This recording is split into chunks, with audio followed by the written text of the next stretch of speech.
ਸਤਿ ਸ਼੍ਰੀ ਅਕਾਲ ਦੋਸਤੋ, ਮੇਰਾ ਨਾਮ ਜੱਸੀ ਸੰਧੂ ਹੈ। ਆਸ ਕਰਦਾ ਤੁਸੀਂ ਸਾਰੇ ਠੀਕ ਠਾਕ ਹੋਵੋਗੇ, ਤੰਦਰੁਸਤ ਹੋਵੋਗੇ।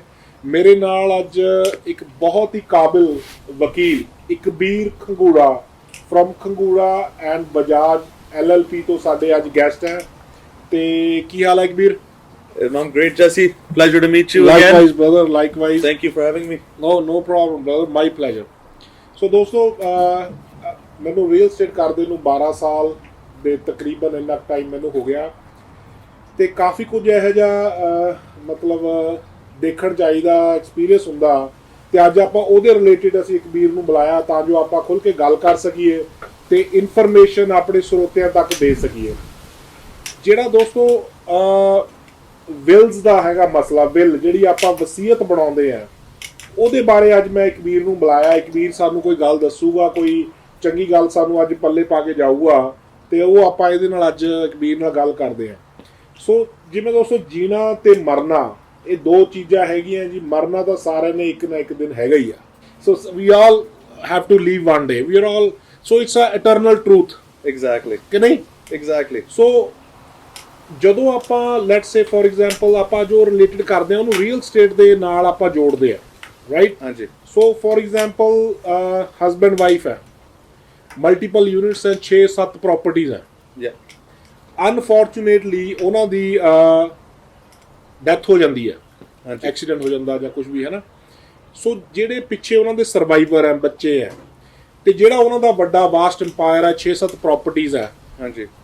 ਉਹ ਕਿੱਦਾਂ ਕੀ ਹੁੰਦਾ, ਉਹ ਕਿੱਦਾਂ ਮੈਨੇਜ ਹੁੰਦਾ ਉਹ ਸਾਰਾ ਕੁਝ ਕਾਮਯਾਬ? ਇਹ ਬਹੁਤ ਵਧੀਆ ਕੁਐਸਚਨ ਹੈ ਜੈਸੀ। ਅੱਛਾ। ਬੇਸਿਕਲੀ ਆਪਾਂ ਆਪਣੀ ਪ੍ਰੈਕਟਿਸ ਦੇ ਵਿੱਚ ਕਦੇ-ਕਦੇ ਆਪਾਂ ਇਦਾਂ ਦੀ ਸਿਚੁਏਸ਼ਨਸ ਅਰਾਈਜ਼ ਹੁੰਦੀਆਂ ਆ, ਰਾਈਟ? ਆਪਾਂ ਬਹੁਤ ਕਲੋਜ਼ਲੀ ਕਮਿਊਨਿਟੀ ਨਾਲ ਵੀ ਕੰਮ ਕਰਦੇ ਆ। ਜਦੋਂ ਆਪਾਂ ਨੂੰ ਕਾਲਸ ਕਦੇ ਆਉਂਦੀਆਂ ਹਨ ਨਾ, ਇਹ ਸਿਚੁਏਸ਼ਨ ਇਟਸ ਸੈਡ, ਬਟ ਜੇ ਕਰੈਕਟ ਪਲੈਨਿੰਗ ਬੰਦੇ ਕਰ ਲੈਣ, ਰਾਈਟ, ਇਦਾਂ ਦੀਆਂ ਸਿਚੁਏਸ਼ਨਸ ਕਦੇ ਅਵੋਇਡ ਹੋ ਸਕਦੀਆਂ। ਸੋ ਬੇਸਿਕਲੀ ਆਪਾਂ ਜਿਹੜੇ ਜ਼ਿਆਦਾ ਆਪਣੀ ਕਮਿਊਨਿਟੀ ਜਿਹੜੇ ਫੈਮਿਲੀਜ਼ ਹੈਗੇ ਆ, ਉਹ ਯੂਜ਼ ਟੂ ਹੈਗੇ ਆ ਜਿਹੜੇ ਇੰਡੀਆ ਦਾ ਸਿਸਟਮ ਆ, ਓਕੇ, ਜਿੱਥੇ ਪ੍ਰਾਪਰਟੀ ਆਟੋਮੈਟਿਕਲੀ ਡਾਈਵੈਸਟ ਹੋ ਜਾਂਦੀ ਹੈ ਬੈਨੀਫੀਸ਼ੀਅਰੀਜ਼। ਓਕੇ, ਸੋ ਜਿਹੜਾ ਇੰਡੀਆ ਦਾ ਸਿਸਟਮ ਇਦਾਂ ਹੈ ਵੀ ਆਪਣਾ ਵੀ ਹਸਬੈਂਡ ਵਾਈਫ ਦੀ ਡੈਥ ਹੁੰਦੀ ਹੈ ਤਾਂ ਪ੍ਰਾਪਰਟੀ ਸਾਰੀ ਬੱਚਿਆਂ ਦੇ ਨਾਂ ਹਾਂਜੀ ਹੋ ਜਾਂਦੀ ਹੈ। ਹਾਂਜੀ। ਸੋ ਓਕੇ, ਇੱਥੇ ਕਿੱਦਾਂ? ਓਕੇ, ਸੋ ਇੰਡੀਆ 'ਚ ਤਾਂ ਆਟੋਮੈਟਿਕਲੀ ਹੁੰਦੇ, ਇੱਥੇ ਆਟੋਮੈਟਿਕਲੀ ਪ੍ਰਾਪਰਟੀ ਨਹੀਂ ਟ੍ਰਾਂਸਫਰ ਹੁੰਦੀ। ਓਕੇ। ਸੋ ਅੰਟੇਰੀਓ ਦੇ ਵਿੱਚ ਇੱਕ ਬੇਸਿਕਲੀ ਤੁਹਾਨੂੰ ਪ੍ਰੋਬੇਟ ਐਪਲੀਕੇਸ਼ਨ ਪਾਉਣੀ ਪੈਂਦੀ ਹੈ। ਓਕੇ। ਸੋ ਪ੍ਰੋਬੇਟ ਬੇਸਿਕਲੀ ਇੱਕ ਇਦਾਂ ਦੀ ਐਪਲੀਕੇਸ਼ਨ ਹੈਗੀ ਹੈ ਜਿੱਥੇ ਤੁਸੀਂ ਕੋਰਟ ਨੂੰ ਡਾਕੂਮੈਂਟਸ ਪੇਸ਼ ਕਰਦੇ ਆ, ਤਾਂ ਤੁਸੀਂ ਐਸਟੈਬਲਿਸ਼ ਕਰਦੇ ਆ ਸਟੇਟ ਟਰਸਟੀ ਕੌਣ ਹੈਗਾ। Okay. A state trustee doesn't necessarily mean that ਉਹੀ ਬੰਦਾ ਬੈਨੀਫੀਸ਼ੀਅਰੀ ਆ, ਬਟ ਉਸ ਬੰਦੇ ਨੂੰ ਕੋਰਟ ਦੀ ਸਟੈਂਪ ਲਾ ਕੇ ਉਹ ਅਥਾਰਟੀ ਮਿਲਦੀ ਹੁੰਦੀ ਹੈ, ਅੱਛਾ, ਬੇਸਿਕਲੀ ਬੰਦੇ ਦੇ estate ਨਾਲ ਡੀਲ ਕਰਨ ਦੀ। Okay. So basically usually trustee ਉਹੀ ਬੰਦਾ ਬਣਦਾ ਜਿਹੜਾ close family member, close friend, trusted individual ਹੁੰਦਾ। Okay. So sorry, so husband wife the let's say death ਹੋ ਗਈ ਤੇ ਸਟੇਟ ਟਰਸਟੀ ਕੋਰਟ ਅਪਾਇੰਟ ਕਰੂਗਾ?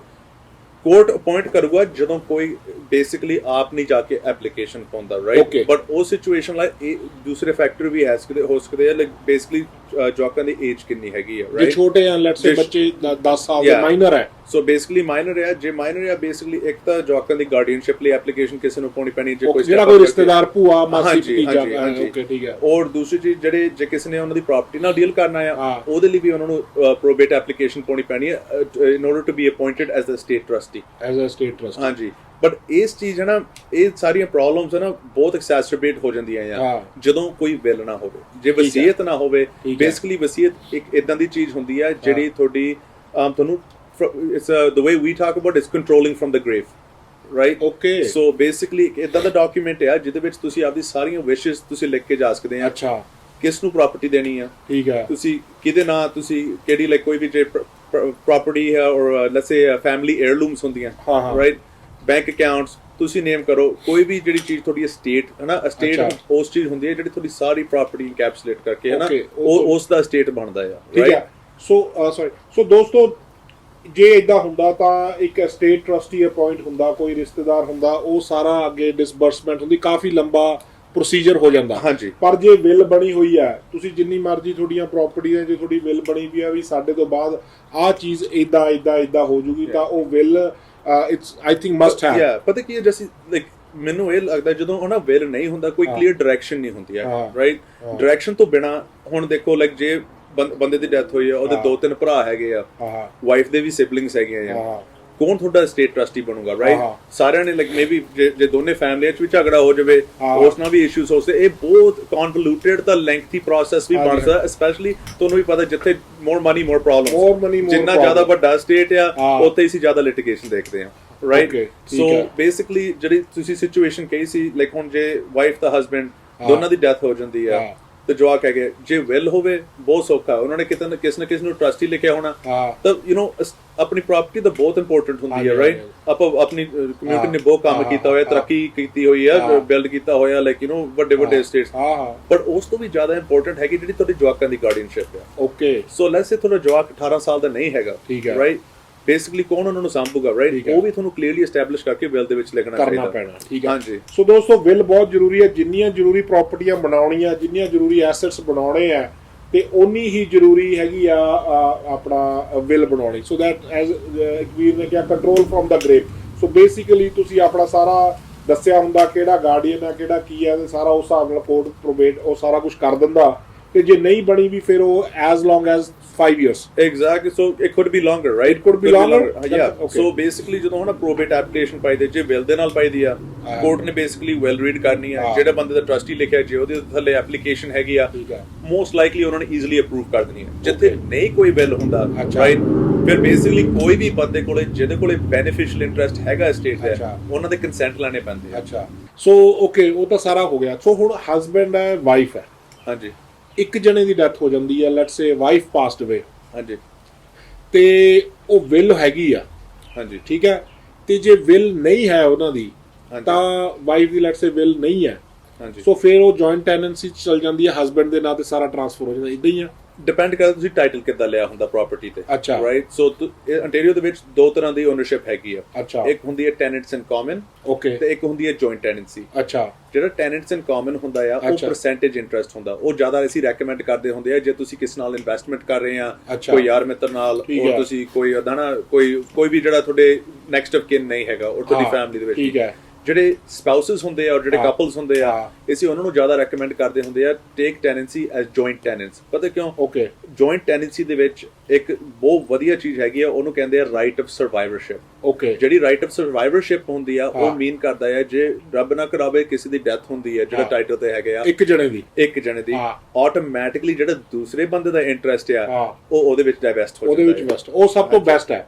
ਸੋ ਉਹਨੂੰ ਕਹਿੰਦੇ ਸਰਵਾਈਵਰਸ਼ਿਪ, ਬੇਸਿਕਲੀ ਉਹਨੂੰ ਕਹਿੰਦੇ joint tenancy, but it comes with the right of survivorship. ਠੀਕ ਹੈ, ਹੁਣ ਕਈ ਕੇਸਿਸ ਦੇ ਵਿੱਚ ਹੋਇਆ ਲਾਈਕ ਹਸਬੈਂਡ ਐਂਡ ਵਾਈਫ ਹੈ, ਹਾਂਜੀ, ਠੀਕ ਹੈ, ਤੇ ਇੱਕ ਜਣੇ ਦੀ ਡੈਥ ਹੋ ਜਾਂਦੀ ਆ, ਤੇ ਉਹ ਕਹਿੰਦੇ ਉਸ ਤੋਂ ਬਾਅਦ ਕਹਿੰਦੇ ਵੀ ਘਰ ਵੇਚਣਾ, ਹਾਂਜੀ, ਠੀਕ ਹੈ, ਘਰ ਸੇਲ ਤੇ ਲਾਤਾ, ਤੇ ਘਰ ਦੀ ਆਪਣਾ 3 ਮਹੀਨੇ ਦੀ ਵੇਚਤਾ, ਤੇ ਘਰ ਦੀ 3 ਮਹੀਨੇ ਦੀ ਕਲੋਜ਼ਿੰਗ ਲੈ ਲਈ, ਹਾਂਜੀ, ਠੀਕ ਹੈ, 3 ਮਹੀਨੇ ਦੀ ਕਲੋਜ਼ਿੰਗ ਲੈ ਲਈ, ਤੇ ਉਸ ਤੋਂ ਬਾਅਦ ਪਤਾ ਲੱਗਿਆ ਵੀ ਵਿਲ ਹੈ, ਹਾਂਜੀ, ਵੀ ਵਾਈਫ ਦੇ ਪਹਿਲਾਂ ਸੋਚਿਆ ਸੀ ਵੀ ਜੁਆਇੰਟ ਟੈਨੈਂਸੀ ਹੈ, ਵੀ ਹਸਬੈਂਡ ਦੇ ਨਾਂ ਤੇ ਸਾਰਾ ਹੋ ਗਿਆ,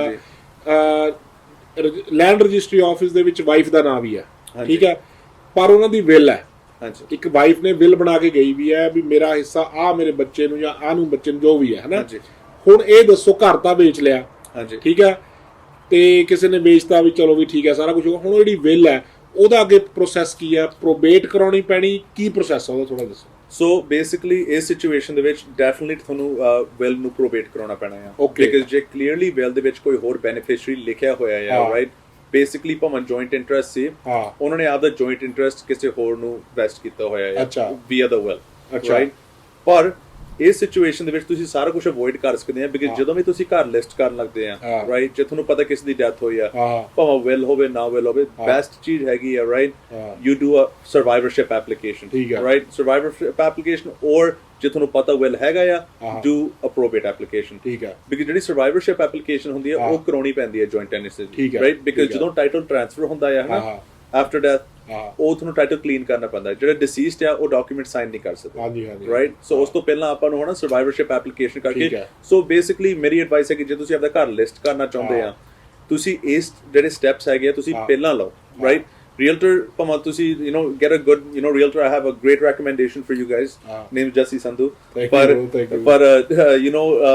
ਉਸ ਤੋਂ ਬਾਅਦ instead of listing right away ਤੁਹਾਨੂੰ ਇਹ ਸਾਰੇ state issues ਨੂੰ take care ਕਰਨਾ ਚਾਹੀਦਾ, get your ਜੇ ਕੋਈ will ਆ ਤੁਹਾਨੂੰ ਪਤਾ ਕੋਈ ਹੋਰ beneficiary ਹੈਗਾ probate application ਕਰਾ ਲਓ ਠੀਕ ਹੈ ਕੋਈ trustee establish ਕਰ ਲਓ ਉਹਨਾਂ ਦੇ interests deal ਕਰਨ ਲਈ right ਠੀਕ ਹੈ ਦੂਸਰੀ ਚੀਜ਼ ਜੇ ਤੁਹਾਡੀ joint tenancy ਹੈਗੀ ਆ ਤੁਸੀਂ 100% confirm ਕਰ ਲਿਆ joint tenancy ਆ ਹਾਂ ਉਸ ਸਿਚੁਏਸ਼ਨ ਦੇ ਵਿੱਚ ਤੁਹਾਨੂੰ survivorship application ਲੈ ਕੇ ਟਾਈਟਲ ਕਲੀਨ ਕਰ ਲਓ ਆਪਦੇ ਨਾਂ ਦੇ ਵਿੱਚ ਕਰ ਲਓ so that way ਜਦੋਂ ਤੁਸੀਂ ਸੈਲ ਕਰਦੇ ਆ ਕੋਈ ਡਿੱਕਾ ਨਹੀਂ ਆਊਗਾ ਤੁਹਾਨੂੰ before the sale because ਸਾਡੇ ਕੋਲੇ ਕਈ ਵਾਰੀ ਇਦਾਂ ਦੀ ਸਿਚੁਏਸ਼ਨਸ ਵੀ ਹੋਈਆਂ ਆ ਜਦੋਂ ਸੇਲ ਕਨਫਰਮਡ ਫਰਮ ਹੋਈ ਹੁੰਦੀ ਆ ਤਿੰਨ ਮਹੀਨਿਆਂ ਦੀ ਕਲੋਜ਼ਿੰਗ ਹੁੰਦੀ ਆ ਉਸ ਤੋਂ ਬਾਅਦ ਆ ਕੇ ਕੋਈ ਕਹਿੰਦਾ ਨਹੀਂ ਮੈਂ ਆ ਵੇਲ ਲਿਆ ਮੈਂ ਬੈਨੀਫੀਸ਼ੀਅਰੀ ਆ ਉਸ ਤੋਂ ਬਾਅਦ ਲਿਟੀਗੇਸ਼ਨ ਚੱਲ ਦਿੰਦੇ ਰਾਈਟ ਪੈਸੇ ਦਾ ਮਸਲਾ ਪੈਸੇ ਦਾ ਆ ਜਾਂਦਾ ਕਈ ਵਾਰੀ and there is a contest in there Exactly. Let's say will ਕੀਤੀ ਆ ਕੋਈ ਇੱਕ ਬੱਚੇ ਦੇ ਨਾਂ ਤੇ ਦੂਜਾ ਬੱਚਾ ਕੰਟੈਸਟ ਕਰ ਦਿੰਦਾ ਵੀ ਨਹੀਂ ਇਹ ਵਿਲ ਫॉर ਜਾਂ ਵਟਐਵਰ ਦਾ case may be then it can extend it to maybe ਸਾਲ ਨਾਲ ਕਲੋਜ਼ਿੰਗ ਹੋਵੇ ਜਾਂ 2-3 ਸਾਲ ਵੀ ਹੋ ਸਕਦੇ ਜੇ ਲਿਟੀਗੇਸ਼ਨ ਹੁਣ ਜਿੱਦਾਂ ਹੁਣ ਸਪੈਸ਼ਲੀ ਕੋਵਿਡ ਕਰਕੇ ਹੁਣ ਕੋਰਟਸ ਬਹੁਤ ਬੈਕਲੌਗ ਹੋਏ ਆ ਲਿਟੀਗੇਸ਼ਨ ਦੇ ਵਿੱਚ ਰਾਈਟ ਸੋ ਜੇ ਇਦਾਂ ਦਾ ਕੋਈ ਮਸਲਾ ਸ਼ੁਰੂ ਹੋ ਜਾਂਦਾ ਆ definitely it's going to be very time consuming ਤਾਂ ਇੱਕ ਹੋਰ ਚੀਜ਼ ਵੀ ਹੋ ਸਕਦੀ ਜਿਹੜੇ ਬੰਦੇ ਨੂੰ ਤੁਸੀਂ ਵੇਚਿਆ ਵੀ ਘਰ ਉਹ ਵੀ ਤੁਹਾਨੂੰ ਸੂ ਕਰ ਸਕਦਾ ਡੈਮੇਜਸ ਲਈ ਨਹੀਂ ਡੈਮੇਜਸ ਲਈ ਸੂ ਕਰੂਗਾ ਅਗਲਾ ਕਹੂਗਾ ਯਾਰ ਤੁਸੀਂ ਮੈਨੂੰ ਘਰ ਕਿਵੇਂ ਵੇਚਤਾ ਮੈਂ ਤਾਂ ਆਪਣੇ ਬਾਇਰ ਦਾ ਘਰ ਵੇਚਤਾ ਤੁਸੀਂ ਮੈਨੂੰ ਆਹ ਦੇ ਦਿੱਤਾ 3 ਮਹੀਨੇ ਦੀ ਕਲੋਜ਼ਿੰਗ ਸੋ ਉਧਰੋਂ ਵੀ ਰੌਲਾ ਪੈ ਗਿਆ ਇੱਧਰ ਉਹਨਾਂ ਨੇ ਆਪਦਾ ਘਰ ਵੇਚ ਲਿਆ ਹੁਣ ਉਹ ਰੈਡੀ ਹੈ ਮੂਵ ਇਨ ਹੋਣ ਲਈ ਪਰ ਤੁਸੀਂ ਉਹਨੂੰ ਟਾਈਟਲ ਕਲੀਨ ਨਹੀਂ ਦੇ ਸਕਦੇ ਰਾਈਟ ਸੋ ਇਸ ਚੀਜ਼ਾਂ ਅਵੋਇਡ ਕਰਨ ਲਈ ਪਹਿਲੀ ਚੀਜ਼ ਤਾਂ ਤੁਹਾਨੂੰ ਵਿਲ ਬਣਾਉਣਾ ਚਾਹੀਦਾ ਬਟ ਜੇ ਵਿਲ ਨਹੀਂ ਵੀ ਹੈਗਾ ਐਟ ਲੀਸਟ ਬਿਫੋਰ ਲਿਸਟਿੰਗ ਤੁਹਾਨੂੰ ਕੋਈ ਪਲਾਨ ਬਣਾਉਣਾ ਚਾਹੀਦਾ ਹੈ like look let's deal with the state issues first state issue ਨਾਲ ਡੀਲ ਕਰੋ ਪਹਿਲਾਂ ਉਸ ਤੋਂ ਬਾਅਦ ਘਰ ਲਿਸਟ ਕਰੋ ਠੀਕ ਹੈ ਨਹੀਂ ਬਹੁਤ ਕਾਫੀ ਇਨਫੋਰਮੇਸ਼ਨ ਅੱਜ ਇਕਬੀਰ ਨੇ ਦਿੱਤੀ ਆ ਸੋ ਦੋਸਤੋ ਵਿਲ ਦਾ ਬਹੁਤ ਜ਼ਰੂਰੀ ਹੈ ਜਿੰਨੀ ਜ਼ਰੂਰੀ ਪ੍ਰਾਪਰਟੀ ਬਣਾਉਣੀ ਆ ਓਨੀ ਹੀ ਜ਼ਰੂਰੀ ਹੈਗੀ ਆ ਤੁਸੀਂ ਇਹਦੀ ਐਸਟੇਟ ਦੀ ਪਲੈਨਿੰਗ ਸਟੇਟ ਦੀਆਂ ਵਿਲਸ ਬਣਾਓ ਕਿਉਂਕਿ ਜਿਹੜੀ ਆਪਾਂ we are all heading towards the same ਹੈ ਨਾ ਬਟ ਇਹਦੇ ਚ ਕੋਈ ਮੈਂ ਓਪਨਲੀ ਕਹਿ ਦਿੰਦਾ ਕਿਉਂਕਿ ਮੈਨੂੰ ਪਤਾ ਵੀ ਆਪਾਂ ਸਾਰਿਆਂ ਨੂੰ ਪਤਾ ਵੀ ਦੈਟ ਇਜ਼ ਇਟਰਨਲ ਟਰੂਥ ਆਉਣਾ ਹੀ ਆਉਣਾ ਕਿਸੇ ਦਿਨ ਹੋਣਾ ਹੀ ਹੋਣਾ ਕੰਮ ਸੋ ਉਹਦੇ ਚ ਕੋਈ ਵੱਡੀ ਰਾਕਟ ਸਾਇੰਸ ਨਹੀਂ ਬਟ ਇਹ ਹੈ ਵੀ ਜੇ ਤੁਸੀਂ ਚੰਗੇ ਕਿਸੇ ਲਾਇਰ ਨਾਲ ਸਲਾਹ ਕਰਦੇ ਹੋ ਕੋਈ ਤੁਸੀਂ ਉਹਨਾਂ ਨਾਲ ਡਿਸਕਸ ਕਰਦੇ ਹੋ about the wills and about the how to probate a will or joint survivorship joint tenancy right so Ikbir ਹੈਗਾ ਆਪਣਾ ਭਰਾ ਵਧੀਆ ਆਪਣਾ he is doing amazing and ਤੇ so Ikbir ਨੰਬਰ ਬੋਲ ਆਪਣਾ 905-856-5335 alright aggressive ਮੈਂ ਤਾਂ ਕਹਿੰਦਾ ਵੀ ਜਿਹੜਾ ਲਾਇਰ ਹੈ ਹਾਂਜੀ ਤਾਂ ਜਿਹੜਾ ਰੀਅਲ ਏਸਟੇਟ ਏਜੰਟ ਹੈ they have to be aggressive exactly ਜੇ ਨਹੀਂ ਤੁਸੀਂ ਹੌਲੀ ਬੋਲੋਗੇ ਤੇ ਨੰਬਰ ਦਾ ਫੇਰ ਵੀ ਸੁਣ ਜਾਣਾ ਪਰ you have to be aggressive especially in this market in this market man you have to either go hard or go home right that's all right thank you so much so ਦੋਸਤੋ ਸਾਡਾ conversation ਦਾ ਮਕਸਦ ਇਹ ਹੈ ਵੀ ਜਿੰਨੇ ਕੁ ਜੋਗੇ ਹੈਗੇ ਅਸੀਂ ਪਰਫੈਕਟ ਤਾਂ ਪੂਰੇ ਹੈ ਨਹੀਂ ਹੈ ਬਟ ਜਿੰਨੇ ਕੁ ਜੋਗੇ ਆਪਾਂ ਹੈਗੇ ਆ ਉਹਦੀ ਆਪਾਂ ਇਨਫੋਰਮੇਸ਼ਨ ਸਾਡਾ ਇਹ ਹੁੰਦਾ ਵੀ ਸਾਡੇ ਸਰੋਤਿਆਂ ਕੋਲ ਜਾਵੇ ਕਈ ਵਾਰੀ ਕੋਈ ਚੀਜ਼ਾਂ 5% or I would say 7% still ਅਜੇ ਆਪਣੇ ਇਹੋ ਜਿਹੇ ਕਲਾਇੰਟ ਆਪਣੀ ਕਮਿਊਨਿਟੀ ਦੇ ਵਿੱਚ ਹੈਗੇ ਆ ਨਾ so that we have to simple language ਦੇ ਵਿੱਚ ਹੈ ਨਾ ਹੁਣ ਆਪਾਂ we can speak different languages and all right but that ਮੈਨੂੰ ਲੱਗਦਾ ਵੀ ਅਜੇ ਸਟਿਲ ਆਪਣੀ ਕਮਿਊਨਿਟੀ ਦੇ ਵਿੱਚ 5-7% ਬੰਦੇ ਆ ਜਿਨ੍ਹਾਂ ਨੂੰ ਆਪਾਂ we have to do our part exactly to educate them to give them some information right 100% so ਦੋਸਤੋ ਜੇ ਤੁਹਾਡਾ ਕੋਈ ਸਵਾਲ ਹੈ ਵਿਲਸ ਦੇ ਰਿਲੇਟਡ ਜਿੰਨੀ ਕੁ ਅਸੀਂ ਡਿਸਕਸ਼ਨ ਕੀਤੀ ਹੈ ਕੋਈ ਤੁਸੀਂ ਡਿਟੇਲ ਚ ਸਮਝਣਾ ਚਾਹੁੰਦੇ ਹੋ ਤਾਂ ਕਾਲ ਦਿਸ ਯੰਗ ਮੈਨ ਇਕਬੀਰ ਨੂੰ ਕਾਲ ਕਰ ਲਓ ਤੇ ਇਕਬੀਰ ਜੇ ਕੋਈ ਮੇਰੇ ਰੈਫਰੈਂਸ ਨਾਲ ਕੋਈ ਕਾਲ ਤੈਨੂੰ ਆਉਂਦੀ ਹੈ ਤੇ ਟਾਈਮ ਚੋਂ ਟਾਈਮ ਕੱਢ ਕੇ ਬੰਦਿਆਂ ਨਾਲ ਚੰਗੀ ਤਰ੍ਹਾਂ ਬੈਠ ਕੇ ਸਮਝਾ ਕੇ ਜਾਈ ਜ਼ਰੂਰ lemon language no problem at all ਜੇ ਵੀ ਕੋਈ ਵੀ ਕੰਸਲਟ ਆਉਗੀ ਜੈਸੀ ਤੋਂ we will take our time ਅਸੀਂ ਜ਼ਰੂਰ ਤੁਹਾਡੇ ਨਾਲ ਬਹਿ ਕੇ ਤੁਹਾਡੀ estate planning needs ਦੀ ਸਾਰੀ ਆਪਾਂ ਟੇਕ ਕਰਾਂਗੇ ਤਾਂ ਕੋਈ ਜ਼ਰੂਰਤ ਨਹੀਂ ਹੈਗੀ ਜਸਟ ਬਿਕਾਜ਼ ਤੁਹਾਨੂੰ ਵੈਲ ਬਣਾਉਣ 100% ਬਣਾਉਣੀ ਪੈਣੀ ਹੈ ਪਰ ਤੁਹਾਨੂੰ ਜ਼ਰੂਰ ਐਟ ਲੀਸਟ ਕਾਲ ਕਰਨਾ ਚਾਹੀਦਾ ਟੂ ਫਾਈਂਡ ਆਊਟ ਤੁਹਾਡੀ estate planning needs ਲਈ ਕੀ necessary thank you Ikbir for taking time out of your busy schedule it means a lot for us so ਜੇ ਮੇਰੇ ਲਾਇਕ ਵੀ ਕੋਈ ਮੈਂ ਰੀਅਲ estate ਦਾ ਕੰਮ ਕਰਦਾ ਹਾਂ ਜੀ 10 ਸਾਲ ਹੋ ਗਏ ਮੈਨੂੰ 10-11 ਸਾਲ so ਜੇ if I could be of any help I'm call away 647-987-6666 ਸਤਿ ਸ਼੍ਰੀ ਅਕਾਲ thank you